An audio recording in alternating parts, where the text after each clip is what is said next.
Ce week-end, nous sommes allés au restaurant en famille et la physique s'est invitée à notre table. Alors évidemment, je ne peux pas faire autrement que vous partager ce grand moment.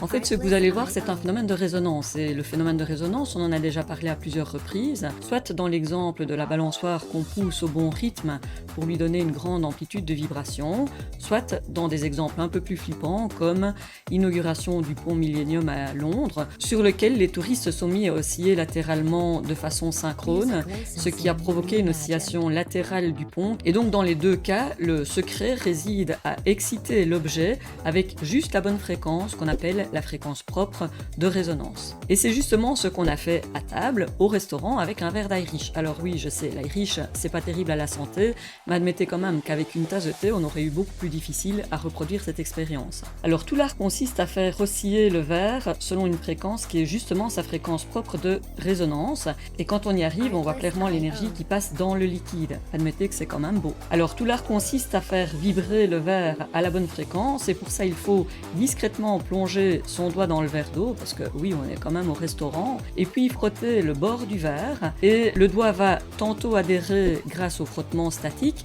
et entraîner le verre vers l'avant, puis c'est le frottement cinétique qui entre en jeu et qui libère le doigt, qui glisse sur le bord du verre et le verre repart en arrière, puis on reprend l'adhérence, ainsi de suite, et donc on fait osciller le verre d'avant en arrière, et on provoque ce superbe phénomène de résonance.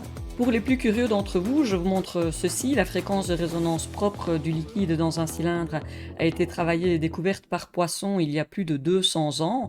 Je vous mettrai son article en référence en commentaire de cette vidéo. Pour une hauteur de liquide qui est plus grande que le rayon, ce qui est le cas chez nous, la fréquence propre de vibration est donnée par cette formule-ci qui dépend du facteur gravifique, 9,80 si on fait l'expérience à la surface de la Terre, et du rayon du cylindre. Alors dans notre cas, je ne sais pas si la formule est tout à fait valable, parce que la hauteur de liquide ne correspond pas tout à fait à un cylindre, et donc il est possible que cette fréquence propre ne soit pas la bonne, mais on s'en fout, ça n'enlève en rien le plaisir de l'expérience. Voilà, portez-vous bien. Si vous aussi la physique s'invite parfois à votre table, n'hésitez pas à me laisser un commentaire. À bientôt.